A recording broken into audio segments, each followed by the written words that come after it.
నమస్కారం, welcome to I dream. ధర్మ మార్గం విత్ విజిత కార్యక్రమానికి స్వాగతం.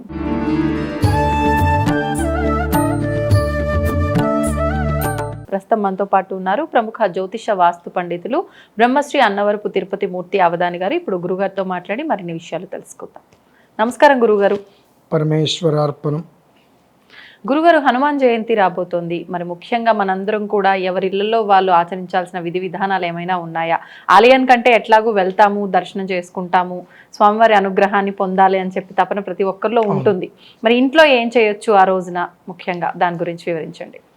ఆంజనేయం మహావీరం బ్రహ్మ విష్ణు శివాత్మకం తరుణార్క ప్రభోశాంతం రామదూతం నమామ్యహం. ఆంజనేయ స్వామి వారు, ఆయనకి మనం ఏం చేస్తే మనకు ఏం వస్తుంది అనేటువంటి విషయం తెలుసుకోవాలి అని అంటే ఆయనకు ఉండేటువంటి యోగాలు ఏమిటి అనేటువంటి విషయాలు మనం తెలుసుకోవాలి. ఎవరెవరు ఏ ఏ దేవత ఏ ఏ వరం ప్రసాదించారు అని. అందులో ప్రధానంగా మనం చూసుకోవాలి అనుకున్నట్లయితే ఆంజనేయ స్వామి వారికి చిన్నప్పటి నుంచి అతీతమైనటువంటి శక్తులు కామరూపుడు అవ్వటం వలన ఆకాశానికి భూమి మీదకి విపరీతంగా తిరుగుతూ ఉండేవాడు. సూర్యుడి దగ్గరికి పండు అనుకొని వెళ్ళటం ఇటువంటివి చాలా జరుగుతూ ఉంటే ఋషులకి అందరికీ కోపం వచ్చి ఆయన క్షేపించేస్తారు. నీ శక్తులు నీకు తెలియకూడదు. ఆ శక్తుల వలన చిన్నపిల్లవాడు రకరకాల ఆటలు చేసేస్తున్నాడు, అందరికీ ఇబ్బంది వస్తుంది. అది దానివల్ల అందరూ శపించేస్తారు. తర్వాత ఆ శక్తి గురించి ఆయన మర్చిపోతాడు, ఇంకా ఇంత శక్తి ఉందన్న విషయం. ఇలాంటి స్థితిలో సీతామ్మవారి జాడ కోసం అని చెప్పి ఆ సముద్రం దగ్గర కూర్చుంటారు. అవతల ఒడ్డున సీతామ్మవారు ఉంటారు. ఇక్కడ ఒక్కొక్కళ్ళు కూడా జాంబవంతుడు, అంగదుడు, సుగ్రీవుడు వీళ్ళందరూ కూడా నేను ఇంత దూరం వెళ్తాను, నేను ఇంత దూరం వెళ్తాను, నేను ఇంత దూరం వెళ్ళగలను అని అనుకుంటూ ఉంటారు. జాంబవంతుడు వారు నాకు వయస్సు అయిపోయింది, నేను వెళ్ళగలుగుతా, మళ్ళీ రాగలనో రాలేనో నాకు తెలియదు అని అంటూ ఉండగా ఆంజనేయ స్వామి వారు ఇలా కూర్చుంటారు ఒక పక్కన. నాకేం సంబంధం లేదు, ఇంత సముద్రాన్ని ఎలా దాటాలి, ఎవరు దాటారు అనే ఆలోచనతో ఇలా కూర్చుంటాడు. కూర్చున్నప్పుడు వీళ్ళంతా ఆయన దగ్గరికి వెళ్ళి హనుమానంగా మనకేలా అనుకుంటే ఆంజనేయ స్వామి దగ్గరికి వెళ్ళి చెప్పగానే నేను ఎక్కడ వెళ్తాను, నా వల్ల ఏమవుతుంది అని కాదు, నువ్వు అంతటి వాడు ఇంతటి వాడు అని చెప్పి ఆయన్ని ప్రశంసలతో ఆయన శక్తిని ఆయన గుర్తు చేస్తే ఆ పర్వతరాజం మీద కాలు మోపి ఒక్క ఎగురు ఆకాశానికి ఎగురుతారు. ఆ ఎగిరినప్పుడు పర్వతరాజం మొత్తం కూడా నెలకి వెళ్ళిపోతుంది. అందులో ఉండేటువంటి ఫల వృక్షాలన్నీ కూడా జరజర నేలరాలుతాయి. గుహల్లో దాగినటువంటి భూత ప్రేత పిశాచి గణాలన్నీ కూడా భయపడి పారిపోతాయి. ఆ పగిలినటువంటి శిలలు రత్నధాతువుల వల్ల కాంతులు వెరజిమ్ముతాయి. అంత అద్భుతం జరుగుతుంది. ఆయన ఎగిరినప్పుడు అవతలకి వెళ్తారు. ఆ తర్వాత కొన్ని కారణాలు వచ్చి ఆంజనేయ స్వామి యొక్క తోకను కాల్చడం, ఆయన లంకను కాల్చడం జరిగినప్పుడు విభీషణుడి ఇల్లుని క్షేమంగా ఉంచి శనేశ్వరుని అక్కడే బంధిస్తారు. ఆ శనిని రక్షిస్తారు ఆంజనేయ స్వామి వారు. ఆ శనిని ఎందుకు బంధించారు అంటే ఈయన రావణాసుడి యొక్క కుమారుడు ఇంద్రజిత్తు. ఆయన జన్మించేటప్పుడు నవగ్రహాలందరినీ కూడా ఒక స్థితిలో ఉండమని ఆజ్ఞయిస్తాడు. భయపడిపోయి అందరూ ఒకే చోటు ఉంటారు. ఆ సమయంలో కనుక ఇంద్రజిత్తు జన్మిస్తే వాడికి చావు ఉండదు, ఇంకా వాడిని ఎవరు గెలవలేరు ఆ స్థితి. అప్పుడు 8 గ్రహాలు కలిసి శనిని బాగా ఆరాధిస్తాయి. నాయన మేము ఎవరు ఏమో చేయలేదు, నువ్వే చేయాలి, ఏం చేసినా అని చెప్తే కాస్త వక్రగతిని పట్టిస్తాడు. దానివల్ల అర్ధాయుష్మంతుడిగా జన్మిస్తాడు. ఆ విషయం తెలుసుకొని శనిని కాస్త శని మీద యుద్ధానికి వచ్చి శనిని కొట్టి కాలు విరిచేసి కుంటివాడిగా శనిని తీసుకొచ్చి అయినా ఆయనకి కోపం చల్లారక బంధించి చేస్తాడు. ఈ లంక తగలబెడుతున్నప్పుడు ఆయన అక్కడ శనేశ్వర స్వామి ఉన్నారన్న విషయం ఈయనకి తెలిసి ఆయన బయటికి తీసుకొస్తాడు. తీసుకొచ్చినప్పుడు శనేశ్వర స్వామి అంటారు, ఆంజనేయ మేము 9 మంది గ్రహాలం, మనుషుల్నే కాదు 14 లోకాలనే కాదు దేవతల్ని కూడా పట్టి పీడిచే వాళ్ళం మేమే. మా ఒక్క దశాంతర దశలో వచ్చినప్పుడు దానికి తగ్గ కష్టం ఆ మానవుడు అనుభవించి తీరవలసిందే. నన్ను రక్షించావు కదా, ఇప్పుడు నేను ఒక మాట ఇస్తున్నాను నీకు. ఏమిటి అంటే నేను ఒక మనిషికి బలాన్ని ఇస్తాను అంటే మిగిలిన 8 గ్రహాలు ఏమీ చేయలేవు. నేను ఒక్కరిని బలహీనతగా ఉన్నానంటే 8 గ్రహాలు ఏమీ చేయలేవు. కానీ ఈ 9 గ్రహాల నుంచి ఏ రకమైనటువంటి సమస్య ఉత్పన్నమవుతున్నా నీ పాదాలు పట్టుకొని నువ్వు తప్ప నాకు ఎవరు దిక్కులేదు స్వామిని నమస్కారం చేసిన వాళ్ళ జోలికి నవగ్రహాలు వెళ్ళవు అని అనుమతిస్తాడు. అంతటి గొప్పవాడు ఆంజనేయ స్వామి వారు. ఆ స్వామివారికి మనము మామూలుగా కూడా ప్రతి మనిషికి ఏదో ఒక రకమైనటువంటి కష్టం వస్తుంది. అటువంటి పరిస్థితులలో చాలా క్లిష్టమైనటువంటిది వచ్చింది, జటిలమైన సమస్య వచ్చింది, పరిష్కారం దొరకట్ల సమస్యకి.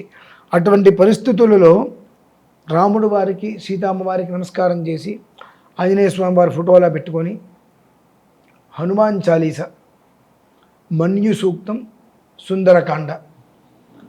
మన్యు సూక్తం అనేటువంటి మహామంత్రం, సుందరకాండ అనేటువంటిది భవ్య యోగం ఉంటే తప్పితే చదవడం కష్టం. హనుమాన్ చాలీసా 16వ శతాబ్దంలో అది వచ్చింది. ఆ హనుమాన్ చాలీసా ఒక 11 సార్లు కనుక పారాయణ చేసినట్లయితే ఒక వజ్ర కవచము వల్ల నిన్ను కాపాడుతాడు అనేటువంటిది ఒక ప్రతీతి. అటువంటిది పూర్వభాద్ర నక్షత్రము, మంగళవారము, వైధృతి యోగము, విష్టి భవ కరణములు అనేటువంటివి కలిసి ఏర్పడ్డాయి. చాలా అద్వితీయమైనటువంటిది. ఆ రోజు హనుమత్ జయంతి అవ్వటం, ఆ రోజు నాడు మనమందరము కలిసి స్వామివారిని కనుక వేడుకున్నట్లయితే ఏ గుళ్ళోకైనా వెళ్ళొచ్చు, లేదా ఇంట్లోనే ఆంజనేయ స్వామివారి ఫోటో, తమలపాకుల దండ వేసి చక్కగా హనుమాన్ చాలీసా స్వామివారికి బొట్టు పెట్టి జయ హనుమాన జ్ఞానగుణ సాగర్ అనుకుంటూ ఆ హనుమాన్ చాలీసా 9 సార్లు పారాయణ చేసి ఒక కొబ్బరికాయ స్వామివారికి కొట్టి ఒక అరటిపండు నివేదన పెట్టి ఉండగలిగితే అంతకు మించినటువంటి అదృష్టం మరొకటి ఉండదండి. ఎందువలనంటే భూమి మీద అత్యంత వేగంగా శీఘ్రముగా మనం ఆంజనేయ స్వామి వారిని ఆరాధన చేసినట్లయితే అత్యంత శీఘ్రంగా మన సంకల్పం ఏదైతే ఉంటుందో, కోరుకోవాల్సిన అవసరం లేదు, చేస్తే చాలు. మనకి ఏదైతే అవసరమో, ఏదైతే కావాలో దాన్ని ఆంజనేయ స్వామి వారు అలా తీసుకొచ్చి ఇలా పెడతారండి. అంత దివ్యమైనటువంటి చక్కటి పర్వదినం. కాబట్టి ప్రతి మనిషి దేవాలయంలోకి వెళ్ళటం ఓకే, అది వేరే విషయం. హాయిగా ఇంట్లోనే వడమాల వేస్తే ఇంకా మంచిదండి. ఆంజనేయ స్వామి ఫోటోకి గారెలతోటి వడమాల అంటే అప్పాలు మాల వేసి తమలపాకులతో మాల అర్చన చేసి నమస్కారం చేసుకుంటూ విశేషంగా ఏదో చేయకర్లా, ఓ 10 మందిని పిలుచుకోండి. ఇంటి దగ్గర ముత్తైదులు ఉంటారు, చక్కగా పిలుచుకోండి. హాయిగా హనుమాన్ చాలీసా ఒక 11 సార్లు పారాయణ చేసుకోగలిగితే అందులో ప్రతి అక్షరాన్ని భూత పిశాచ అని చెప్పి ఒక్కొక్క చరణం చదువుతుంటే అందులో ఉండేటువంటి గొప్పతనం మనకు తెలుస్తుందండి. ఆ గొప్పతనం తెలిసిన తర్వాత హనుమాన్ చాలీసా ఆపటం అనేటువంటి ఎవరితరం కాదు. వీటిల్లో 1000 రెట్లు అంటే 1000 సార్లు హనుమాన్ చాలీసా పారాయణ వింటే ఎంత ఫలితం వస్తుందో మనకు తెలుసు. 10,000 సార్లు హనుమాన్ చాలీసా చదివితే వచ్చేటువంటి ఒక శక్తి ఏదైతే ఉంటుందో, సుందరకాండ పారాయణ ఒక్కసారి చేస్తే అంత శక్తి. అలానే మంజు సూక్తం, సుందరకాండ అనేటువంటిది దీక్ష తీసుకొని ఎవరైనా చేయవచ్చు. మంజు సూక్తం అనేటువంటిది మహామంత్రం కాబట్టి అందరూ చేయడానికి అది అవకాశం లేదు, వీలు కుదరదు. కాబట్టి మంజు సూక్తం అనేటువంటిది కేవలం కూడా మంత్ర ప్రయోగంలో వినటమే శ్రేయస్కరం. సుందరకాండ ఇన్ని సర్గలు ఉంటాయి కాబట్టి ఇన్ని రోజులు పెట్టుకొని పూర్తి చేసుకోవడం. అలాగే హనుమాన్ చాలీసా, ఈ 3 కూడా మానవ జీవితాన్ని అలా నిలబెట్టేస్తుందండి. ఎందువల్లనంటే బ్రహ్మ విష్ణు శివాత్మకం, తరుణార్క ప్రభోశాంతం, ఆంజనేయం మహావీరం అంటే త్రిమూర్తి స్వరూపం ఆంజనేయ స్వామి వారు. ఈశ్వరుడు యొక్క 11వ వంశ. అందులోనూ కూడా పంచముఖ ఆంజనేయ స్వామి వారు అంటే సామాన్యుడు కదమ్మా. నరసింహస్వామి వారి ముఖము, నరసింహముఖము, వరాహముఖము, హయగ్రీవం అంటే గుర్రం, హయగ్రీవ ముఖము, తర్వాత వచ్చేటప్పటికి మనకు వానర ముఖము, గరుత్మంతుడు గరుడం. పంచముఖాలతో ఉండేటువంటి ఆంజనేయ స్వామి వారు పంచ ప్రాణాలనే ఇచ్చేస్తాడు. మనిషి చనిపోతాడేమో అనుకున్నప్పుడు చదవటం మొదలు పెడితే అది బ్రతికిపోతాడేనా ఆ మనిషి. ఇక చచ్చిపోతాడు అనుకున్నప్పుడు ఆంజనేయ స్వామి వారు తలుచుకోండి, ఆ మనిషి బ్రతుకుతాడు. అటువంటిది చిన్న చిన్న సమస్యలు వస్తే బయటపడమమ్మా. మనం చిన్నప్పుడు కూడా పిల్లలకి ఏం చెప్తాం, మనము భయం వేస్తుందంటే 4-5 ఏళ్ళ 5-6 ఏళ్ళ పిల్లలకి శ్రీ ఆంజనేయం ప్రసన్నాంజనేయం అనుకో భయం పోతుంది అంటాం. వాళ్ళు అనుకుంటారు. కానీ మనకి ఇంత వయసు వచ్చి మనకి ఏదైనా కష్టం వచ్చింది అన్నప్పుడు శ్రీ ఆంజనేయం ప్రసన్నాంజనేయం అంటే ఇప్పుడు ఎవరు అనుకుంటారు అంటే మాట అవుతాయా అంటాం.